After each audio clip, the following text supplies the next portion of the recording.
Hi hello नमस्कार, तुमचं स्वागत आहे पुन्हा एकदा आपल्या छोट्याशा मिनी ब्लॉगमध्ये। तर आज केरळमध्ये होता ख्रिसमस आणि ख्रिसमस ना केरळमध्ये खूप मोठा सेलिब्रेट केला जातो। अगदी आपल्याकडे दिवाळी कशी सेलिब्रेट करतात तसंच केला जातो की 15 दिवस महिनाभर आधी घरांना लाइटिंग वगैरे लागते किंवा त्यांची खरेदी वगैरे चालू होते आणि आपण कसं एकमेकांना मिठाई वगैरे देतो तर तसं ते प्लम केक वगैरे देतात।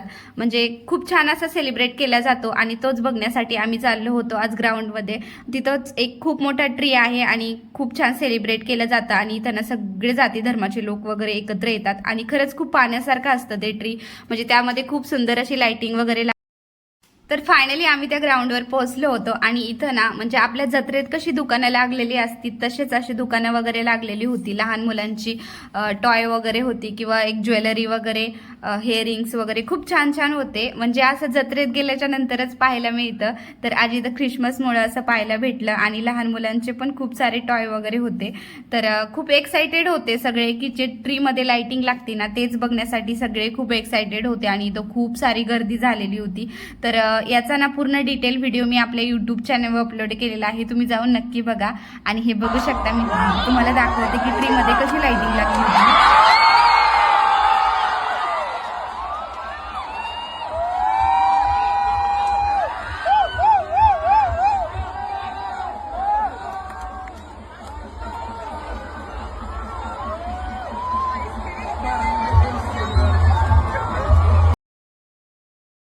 तर मी हे झाड तुम्हाला ना जवळून दाखवते। हे बघू शकता किती सुंदर दिसत होतं आणि याला लाइटिंग वगैरे खूप छान लागली होती। तर मागच्या वर्षी ना ग्रीन कलरची लाइटिंग लागली होती, तर ह्या वर्षी येलो कलरची लागली होती आणि खूप सारी गर्दी असते। म्हणजे सगळे लोक जेवढे केरळमध्ये कोचीमध्ये असतात ना तेवढे सगळे इथंच जमतात आणि खरंच खूप छान असतं बघण्यासाठी आणि खूप एक्साइटेड वगैरे सगळे असतात।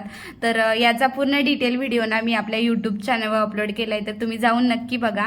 आणि तुम्हाला हा माझा मिनी ब्लॉग किंवा हा शॉर्ट व्हिडिओ कसा वाटला हे कमेंट करून नक्की सांगा आणि प्लीज चॅनलला लाईक्स आणि सबस्क्राईब करा। भेटूया आपण पुढल्या नवीन व्हिडिओमध्ये। तोपर्यंत बाय बाय।